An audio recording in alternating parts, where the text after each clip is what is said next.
সৃষ্টি করলাম তোমারে জাহান্নামে নেওয়ার জন্য। আমি রব্বুল আলামিন তোমারে দুনিয়ার বুকে প্রেরণ করি নাই বান্দা। কত সুন্দর করে আমি তোমারে চোখ দান করলাম, মুখ দান করলাম, হাত দান করলাম, সর্বোপরি তোমার একটা সুপ্রিম কোর্ট, একটা বিবেক আমি রব্বুল আলামিন তোমারে দান করলাম।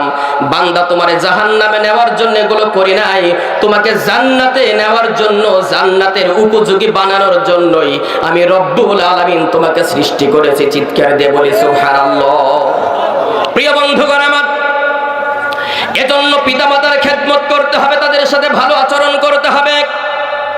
আল্লাহ রাব্বুল আলামিন ডাকতে বলতেছেন, ইল্লা ইয়্যাহু ওয়া বিল ওয়ালিদাইনি ইহসানা। বাবা মার সাথে খারাপ আচরণ করে তাদের মনে কষ্ট দিয়ে তুমি হায়াতে জিন্দেগিতে যত ভালো আমল করো আর যাই করো না কেন, ওই আমলের মাধ্যমে জান্নাতে যাওয়া বড় কঠিন হয়ে যাবে। নবী করিম সাল্লাল্লাহু আলাইহি সাল্লাম বলেন, রিজার রব্বি বিরিজাল ওয়ালিদাইন, পিতা মাতার সন্তুষ্টি হলো আল্লাহর সন্তুষ্টি। মুহাব্বতের সাথে একবার চিৎকার দিয়ে বলা যাবে কি সুবহানাল্লাহ। প্রিয় বন্ধুগণ আমার,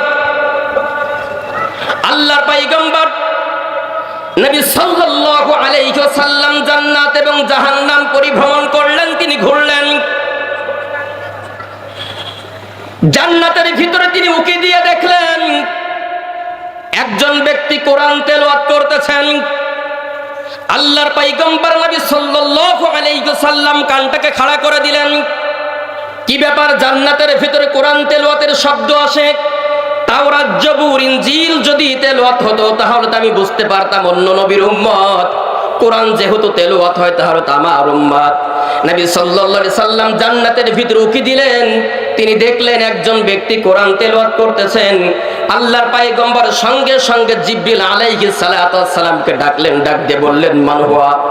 ও আমার জিবরাইল, বলো তো দেখি জান্নাতের ভিতরে কোরআন তেলাওয়াত করতেছে সৌভাগ্যবান ব্যক্তিটাকে। জিবরিল আলাইহিস সালাতু ওয়াস সালাম ডাক দিয়ে বললেন, ওগো আল্লাহর নবী, এটা আপনার সাহাবী হারেসা ইবনে নুমান। দুনিয়ার বুকে আসলেন, আল্লাহর পয়গম্বর হারেসাকে ডাকলেন, ও হারেসা, বলো তো দেখি আমি গতদিন যখন জান্নাতের ভিতরে আমি উকি মারলাম, দেখলাম জান্নাতের ভিতরে তুমি কোরআন তেলাওয়াত করতেছো। কি এমন আমল করো বাবা, একটু বলো তো দেখি যে আমলের কারণে জান্নাতের ভিতরে কোরআন তেলাওয়াত করার সৌভাগ্য তুমি অর্জন করেছো। আল্লাহর পয়গম্বরের প্রশ্নের জবাব শোনার পরে হারেসা কান্নায় ভেঙে পড়লেন, ইয়া রাসূলুল্লাহ, আপনি আমার গোপন জায়গায় হাত দিয়েছেন। আমার এমন কোন আমল নাই যে আমলটার কারণে আল্লাহ রাব্বুল আলামিন দুনিয়াতে থাকতেই জান্নাতের ভিতরে কোরআন তেলাওয়াতের সৌভাগ্য আমাকে দান করেছেন। এমন কোন আমলের কথা তো আমার মনে পড়ে না ইয়া রাসূলুল্লাহ। তবে ছোট্ট একটা আমলের কথা আমার মনে পড়ে। আমার একটা অসুস্থ মা আছে, মাটা ডান দিকে যদি ঘুরে শুয়ে থাকে, বাম দিকে ঘোরার মতো শক্তি সামর্থ্য তার নাই। মা নিজে গোসল করতে পারে না, মা তার শাড়িটা পরিবর্তন করতে পারে না ইয়া রাসূলুল্লাহ। আমি আমার মাকে গোসল করাই দিই, আমি আমার মায়ের পোশাকটা পরিবর্তন করে দিই।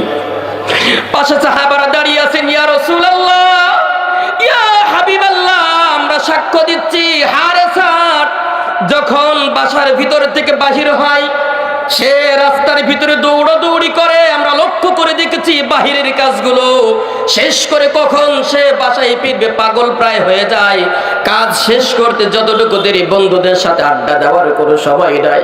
হারেসা পাগলের মতো দৌড়ায়। আমরা একদিন লক্ষ্য করে দেখলাম হারেসা বাসার ভিতরে গেলেন, তার মারে সুন্দর করে পরিপাটি করে গোসল করাই দিলেন, মায়ের পোশাকটা পরিবর্তন করে দিলেন, মায়ের মাথায় চিরুনি করে দিলেন, তেল লাগিয়ে দিলেন। হারেসা ডাক দিয়ে বলেন, ওগো আল্লাহর নবী,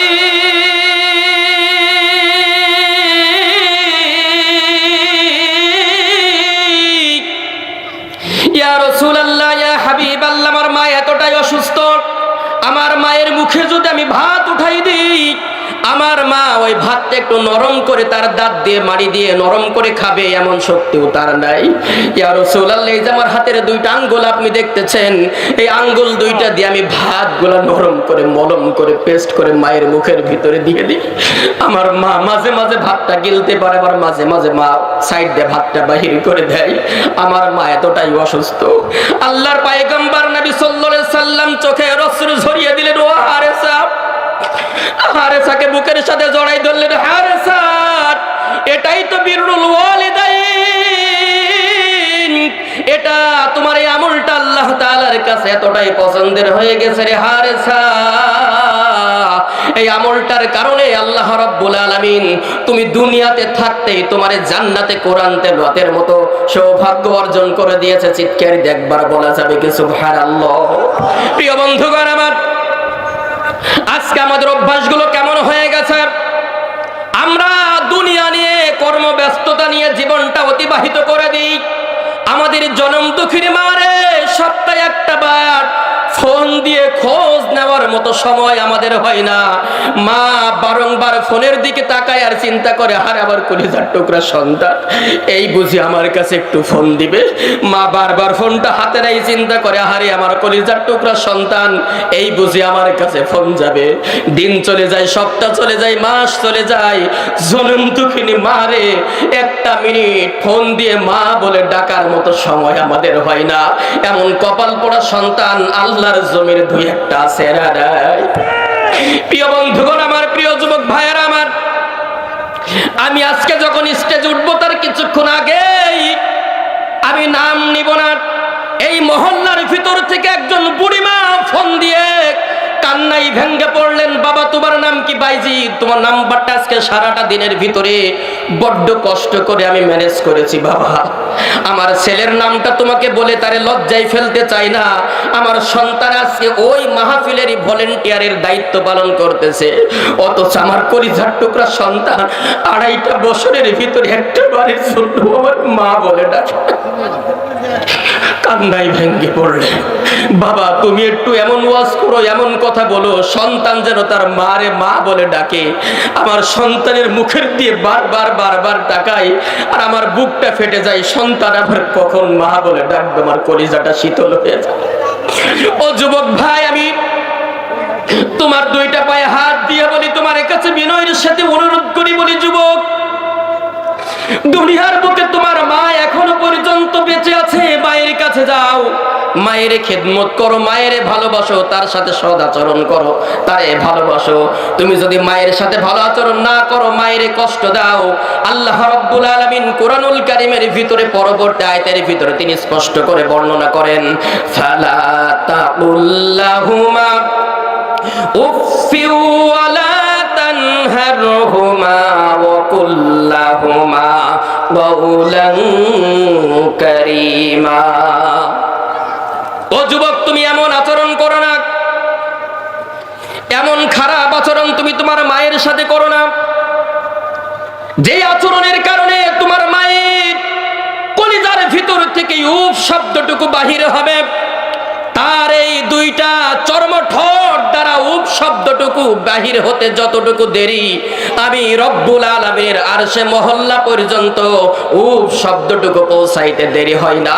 চিৎকার দিয়ে একবার বলা যাবে কি নাউজুবিল্লাহ? প্রিয় বন্ধুগণ আমার, প্রিয় ভাইয়েরা আমার, আপনি যতই নামাজি ব্যক্তি হন, যতই তাহাজ্জুদ গোজারি ব্যক্তি হন,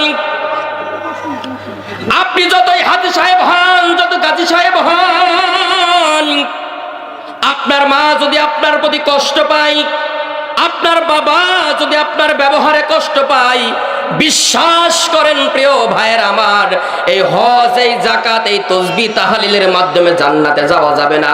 পয়গম্বরে আরবি নবী সাল্লাল্লাহু আলাইহি ওয়াসাল্লাম ডাক দিয়ে বলেন, আল জান্নাতু তাহতা আকদামিল উম্মাহাত, পিতামাতার পায়ের নিচেই তোমাদের জন্য জান্নাত আমি রব্বুল আলামিন নিহিত করে রেখেছি। চিৎকার দিয়ে বলি সুবহানাল্লাহ।